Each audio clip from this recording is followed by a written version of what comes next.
Hi mga ka-chismis trend! Welcome back to my YouTube channel. Muling nag-cruise ang landas ng ex-couple na sila Catherine Bernardo at Daniel Padilla sa kasal ng TV host na si Robby Domingo. Makikita ang sweetness ng dalawa na talagang nagpakilig sa kanilang avid fans. Ayon sa kanilang fans ay huli pa din ng Katniel ang kiliti ng isa't isa. Muli naman natin balikan ang kanilang sweet moments overlord together.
Samantala, trending naman sa social media naging post ni Daniel kung saan tila nilabas nito ang tunay niyang nararamdaman sa ex-girlfriend na si Catherine Bernardo.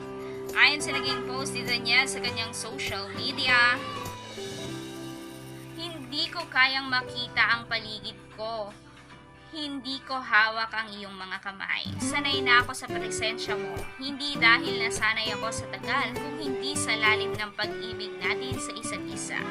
Hindi ko hahayaan na isa sa atin ay umalis sa mundong binuo nating dalawa.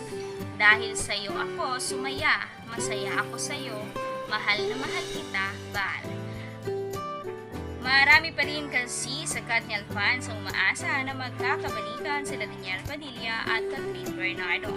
Kaya naman, kung ikaw ay solid fans ng Katniel, huwag mong kalilimutan mag-subscribe sa aking YouTube channel at pindutin mo na rin ang notification bell para mas updated ka ka Chismis Trend. Thank you for watching!